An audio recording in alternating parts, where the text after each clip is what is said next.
Boa noite, tudo bem, meninos do sexto ano?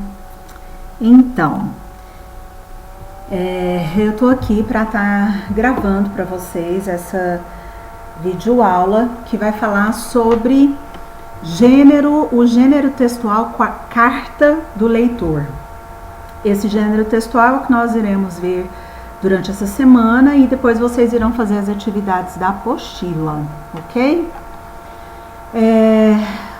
Antes da gente começar, eu queria aqui lembrar com vocês uma coisa.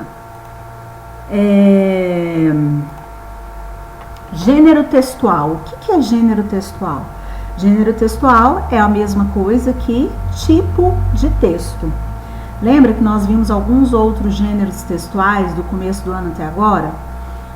Enquanto nós estávamos com as aulas presenciais, a gente tinha, por exemplo, a narrativa de aventura, nós vimos os elementos da narrativa. Depois nós vimos sobre resumo, depois nós vimos também sobre folheto, panfleto, folder. Então, cada um desses que nós vimos são o que nós chamamos de gêneros ou gênero textual. Hoje nós vamos ver esse gênero textual que é chamado de carta do leitor, ok? Próximo slide, ok, temos aí, né, o gênero textual carta do leitor. Depois, se alguém quiser os slides, eu posso deixar disponível no grupo, tá, dos pais. Ok, bom, olha aí, né? Primeira coisa, então, que nós vamos ver o que seria essa carta do leitor? Bem, a carta do leitor nada mais é do que um texto que o leitor envia para um jornal ou para uma revista para relatar algum fato ou expressar a sua opinião sobre alguma notícia, algum tema atual ou algum artigo publicado. Então, gente, o nome é basicamente esse mesmo, ele é uma carta. Lembra quando tinha aquelas cartas pessoais que vocês viram no ensino fundamental? As cartas pessoais, elas são direcionadas a um destinatário e tem um assunto. Aqui também você vai ter um destinatário, ou seja, uma pessoa para quem você vai mandar. Só que em vez de ser uma pessoa, um amiguinho seu, um parente, essa pessoa para quem você vai direcionar essa carta, no caso vai ser o quê? Um editor de um jornal, de uma revista, tá? E o que vai ser o conteúdo dessa carta? O conteúdo dessa carta, você vai o quê? Ou elogiar, ou criticar, você vai dar a sua opinião relacionado a alguma reportagem que você leu. Você leu uma reportagem, achou interessante e resolveu dar um feedback para esse jornal ou para essa revista do que você achou da notícia ou do artigo de opinião, ou enfim, tá? Então, por isso que existe essa carta do leitor, correto? Então, vamos agora para o próximo slide. No próximo slide, nós vamos ver o que a gente chama de qual é a finalidade. Quem lembra que era a questão da finalidade? Finalidade é uma perguntinha que eu sempre expliquei para vocês, que finalidade é a mesma coisa que para que serve. Para que serve essa carta do leitor? Então, para que é que a gente utiliza a carta do leitor? A gente utiliza para elogiar alguma matéria que foi publicada no jornal que você achou interessante, criticar, foi colocado lá algum fato na revista e você achou que não precisava daquilo. Então, pode ser para criticar, pode ser para discordar, opinar, pode ser para levar alguma pessoa a refletir, levar as pessoas a refletir sobre um assunto, tá? Então, são todas essas para sugerir, né? Então, todas essas aqui é o para que serve. Essas aqui, então, são os objetivos da carta do leitor, que é elogiar, criticar, discordar, opinar sobre alguma coisa ou sugerir, certo?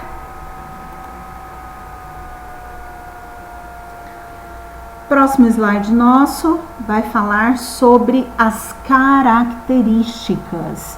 As características que essa carta do leitor tem. Então, vamos lá. Primeira característica, é um texto curto. Não é aquele texto extenso, é um texto curto, onde você é bem direto, é bem objetivo naquilo que você quer destacar. Ele vai ser escrito em primeira pessoa, né? Ou seja, você vai escrever ou eu ou nós, tá? Porque não é a sua opinião sobre um artigo, não é a sua opinião sobre uma reportagem, por isso que vai ser utilizado a primeira pessoa. Próxima característica, são relacionados a temas atuais, tá? Por exemplo, poderia ser falado sobre a pandemia, e aí você vem dando a sua opinião sobre o que o artigo escreveu, o que a revista falou sobre aquele artigo sobre a pandemia. Você vai colocar se você concorda ou não concorda, vai sugerir e tal.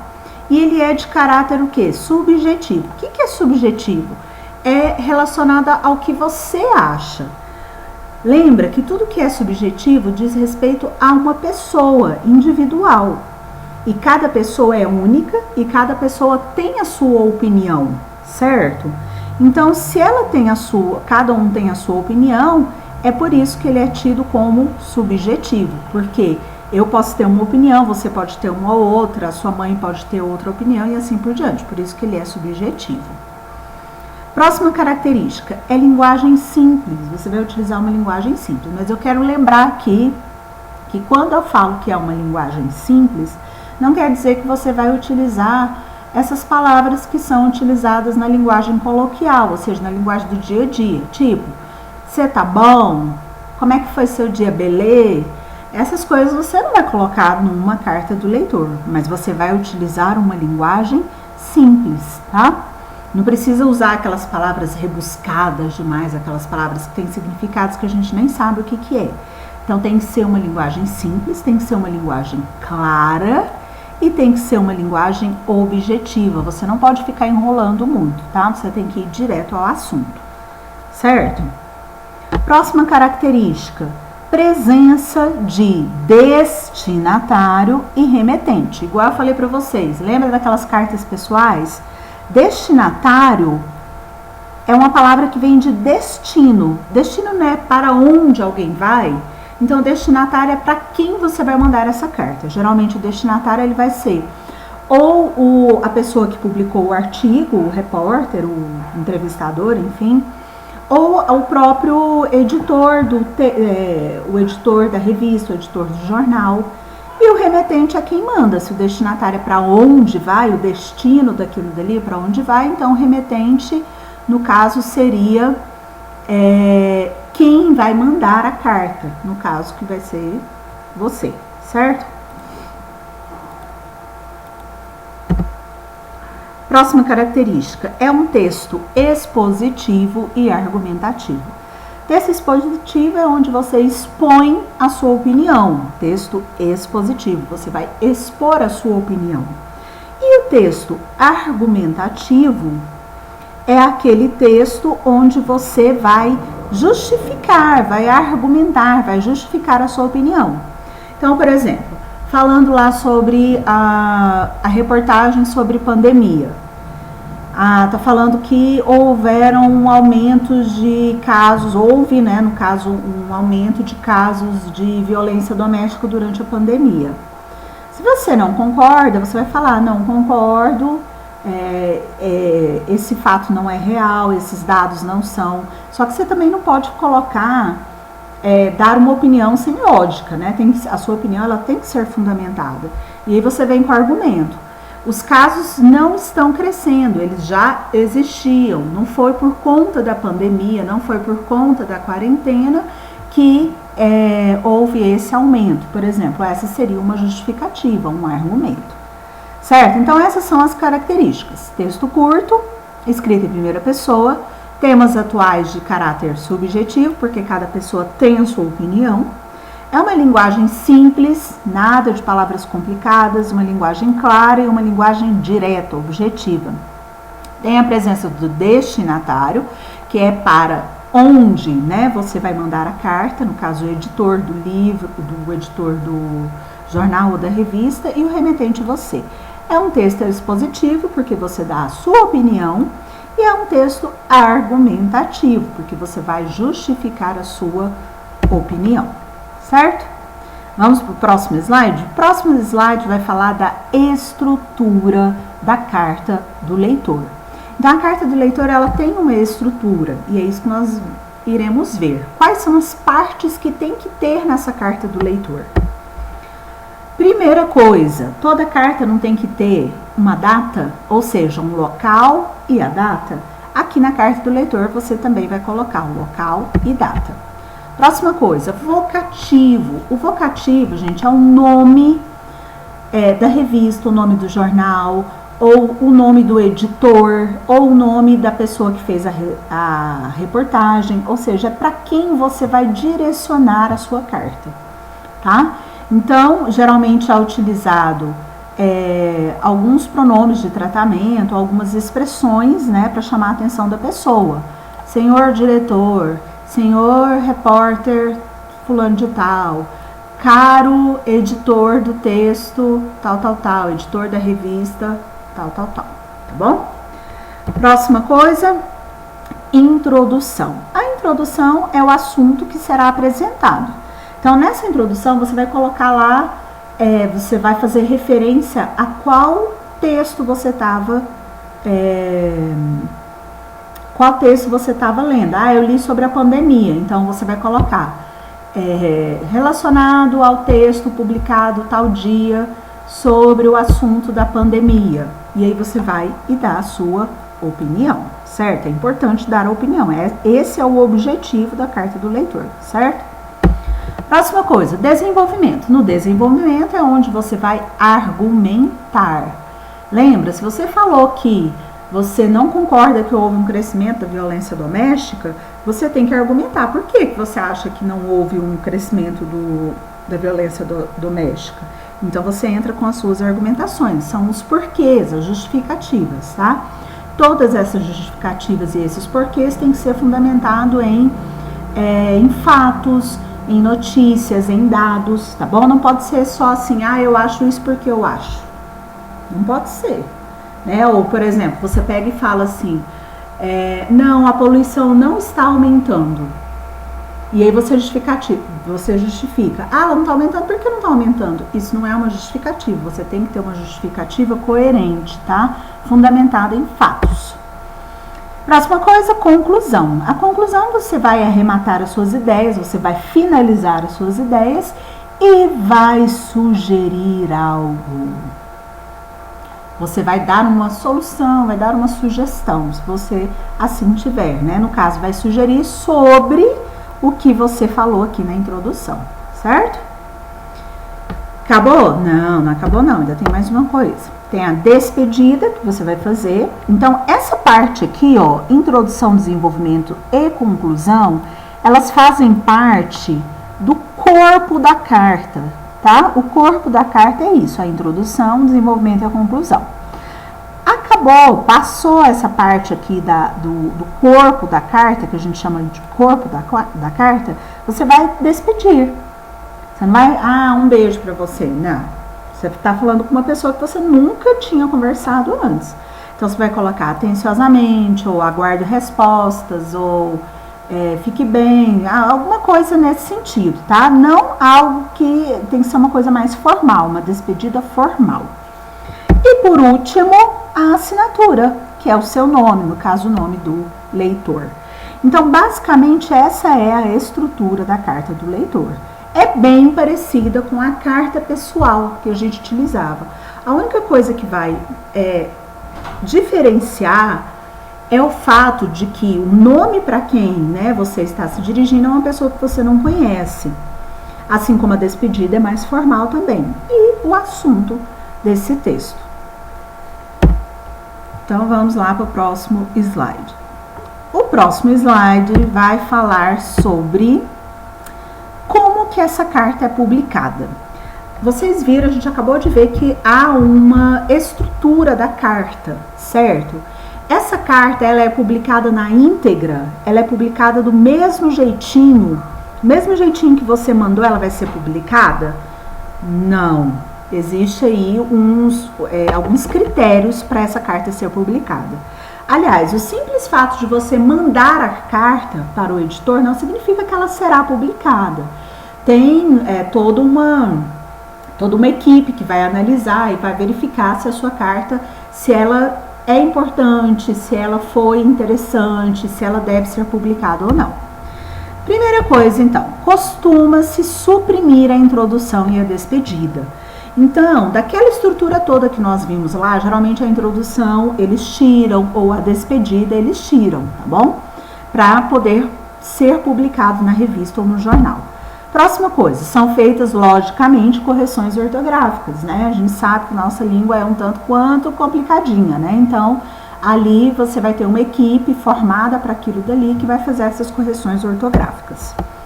Próxima coisa, a publicação reserva-se ao direito de resumir ou cortar trechos do texto. Ah, você escreveu muito, a sua carta ficou muito longa. Quem está publicando a carta vem e retira as partes que eles acham que não são essenciais para poder, então, enfim, publicar no jornal ou na revista. Próxima coisa, a carta deve aparecer com um título. Esse título ele tem que ser um título curtinho, né, breve, e tem que ser um título chamativo. Violência na pandemia, por exemplo. Violência na pandemia. É um título curto e é um título chamativo. Você não olharia? Eu olharia. Quando fala violência na pandemia, aí você vai querer olhar. Então, portanto, tem que ser chamativo. Próxima coisa, o texto é apresentado conforme o projeto gráfico vigente na publicação. Então, vocês vão ver que alguns têm algumas figurinhas, tem sempre um layout, uma forma de aparecer diferente, tá? Ele não vai vir exatamente da forma como você mandou. Ok, vamos lá para o próximo slide. Agora nós vamos ver um exemplo. Então, olha só esse exemplo aqui que eu procurei na internet, tá bem? Aqui é a fonte nossa de onde eu tirei, certo? Essa daqui é a estrutura da carta. A gente vai ver que tem exatamente as coisas que nós vimos lá no slide sobre a estrutura da carta. Então, começa aqui, ó, primeira coisa, a data e o local. Maringá, 24 de outubro de 2012. Logo depois da data, vem o quê?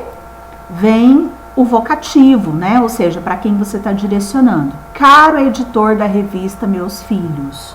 Tá vendo? Ele usou aqui essa palavra que chama a atenção e falou lá, editor, certo? Então, isso aqui é o que a gente chama de vocativo.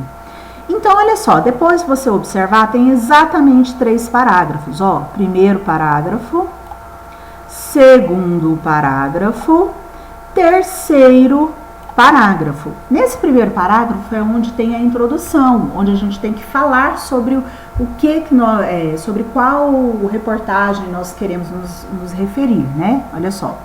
Ao ler o texto, meu tênis é mais caro que o seu, tá vendo? Ele mostrou que fez referência a qual reportagem que ele que ele vai comentar. De Roseli Saião, acredito realmente que hoje estamos vivendo em um mundo completamente consumista, onde o ter é mais importante do que o ser. Então, olha só, aqui ele fez referência a qual reportagem, certo? E aqui, mais pra frente, ele vai dar a opinião dele. Acredito, olha aqui o uso da primeira pessoa. Primeira pessoa. Acredito eu acredito, né? Realmente que hoje estamos vivendo em um mundo completamente consumista. Olha aqui a opinião dele. Estamos vivendo em um mundo completamente consumista. Então, tem a opinião. Onde o ter é mais importante do que o ser. Então, tá vendo que na introdução aí no nosso primeiro parágrafo tem a referência a qual texto ele está se referindo. Vem aqui o uso da primeira pessoa, eu acredito, e tem aqui a opinião dele, certo? Vamos para o segundo parágrafo. O segundo parágrafo é o parágrafo do desenvolvimento. Nesse parágrafo do desenvolvimento, ele tem que argumentar, justificar. Então, vamos ver como que ele vai justificar. Após prestar bastante atenção em meu filho, tive que concordar com a autora em alguns pontos e venho dizer que realmente as crianças são julgadas pelo que usam e aquelas que não possuem o que está na moda são bem humilhadas. Tudo isso é culpa da mídia, que lança um produto que é apresentado como o melhor e que, se os adolescentes não têm, é julgado como ninguém. Isso aqui que ele falou é relativo, ele está argumentando relativo que a fatos que acontecem no dia a dia. Tudo isso aqui que ele escreveu, na verdade, a mídia faz tudo isso daí, né? Faz o que? Os adolescentes, as crianças quererem o que está na última moda. E se você não tem, ou seja, você é um zero à esquerda, certo? Então aqui ele argumentou, falando que ele concorda mesmo, né? Que o mundo está muito consumista e escreveu o porquê disso. Por fim, então, agora ele vai concluir. Por isso, na minha opinião, para isso parar de acontecer, o primeiro passo tem que ser nosso. Os pais, ao ensinar aos filhos que o caráter é mais importante do que aquilo que você veste. Olha aqui, ele deu a sugestão dele? Deu, não deu? O que ele acha que tem que ser feito para que isso aqui que ele apresentou seja resolvido? Ele acha que os pais têm que ensinar para os filhos que o caráter é mais importante. Né? Então, ele concluiu, ele arrematou a ideia dele e ainda deu a sugestão. Quarto parágrafo, o que vem aqui? No caso, a despedida. Obrigado pela atenção. Tá vendo que é uma despedida sem muita intimidade, né? E, por último, é a assinatura, o nome do autor da carta. Tá? Aqui está escrito leitor, mas no caso seria, se fosse eu, viria Melissa. Correto? Então, essa é a forma como você deve usar para você mandar a sua carta para o editor, no caso de um editor de uma revista ou um jornal. Agora, aquela lá é a forma como você manda. Agora, olha como talvez vá aparecer. Tá vendo que existe um layout? O que é layout? Layout é a forma como a sua carta vai aparecer. Igual aqui, ó, na revista Veja, que tem duas publicações. Tem uma carta do leitor da revista Veja e uma carta do leitor da revista Época. Vocês vão ver como que ele foi publicado. Ele foi publicado com um título curto. Olha aqui o título curto interessante. Mulher em publicidade. E você vai ver que, em vez de ter aquele texto longo com os três parágrafos, eles colocam só aquilo que é realmente mais importante. Então, vamos ver esse aqui? Somos alunas do Colégio dos Jesuítas e parabenizamos a equipe de Veja pela reportagem A Volta da Mulher Objeto. Aí coloca aqui quando que foi o nome da reportagem, certo? O tema abordado, muito atual e relevante, conscientiza o leitor da importância da mulher na sociedade e do devido respeito que ela deve receber. É bom constatar que o marketing está evoluindo, sem precisar usar o corpo da mulher para vender mais. Tá vendo a argumentação aqui? Adoramos saber da iniciativa da escola de recriar suas propagandas de um jeito mais respeitoso, que mostra a luta da mulher atualmente. Isso aqui é mais uma sugestão, um elogio, né? E aí, por fim, vem a pessoa que mandou o nome da pessoa. No caso aqui, a Mariana Pasqualini e a Marcela Cedrola. E elas são de Juiz de Fora, Minas Gerais. Tá vendo? Então, é dessa forma que ela vai vir publicada. Não é bem da mesma forma que você manda que ela vai ser publicada. Ela tem algumas modificações, certo? Olha o outro exemplo aqui da revista Época. Olha o título chamativo. Falta água, sobra pasto. Um título, né? Chamativo. Em Falta água, sobra pasto, tem aqui o nome, a época da edição. Época discorre sobre a mais severa crise hídrica do Distrito Federal em anos. Parabéns pela reportagem sobre a falta de água no Brasil. O Cerrado vem sendo muito devastado porque não ganha tanta importância quanto a floresta amazônica em relação à preservação. Tá vendo o que ele argumentou? Ele tem um papel fundamental, uma vez que abastece 8 das 12 regiões hidrográficas do país. Há também muitas áreas que são queimadas, o que deixa a situação desse bioma ainda mais complicado. Então aqui ele vem justificando. Quem que foi que mandou? Foram duas pessoas também, Vinícius Viana e Gabriel Pimentel, também de Juiz de Fora. Então vocês estão vendo que existe uma modificação da forma como você manda e da forma como ele vai ser publicado. Realmente só as partes mais importantes aparecem. Há a presença do título, né? E há uma redução das informações, mas é importante aparecer quem, né, o nome do leitor que enviou e o local da onde ele enviou. Enfim, estamos chegando então ao final dessa nossa aula. Eu espero que vocês tenham aprendido um pouco mais sobre a carta do leitor, tá? Aí tem a bibliografia e fiquem mais atentos. Vocês vão ver que na semana que vem, quando vocês pegarem a apostila, lá vai ter exatamente quais questões vocês deverão fazer. Eu deixei bem explicitado, bem explicado direitinho quais questões que vocês terão que fazer. Se alguém tiver alguma dúvida, quiser tirar alguma dúvida, eu estou à disposição. Vocês podem me chamar tanto pelo WhatsApp quanto pelo aplicativo Google Sala de Aula. Tá? Um abraço e até a próxima!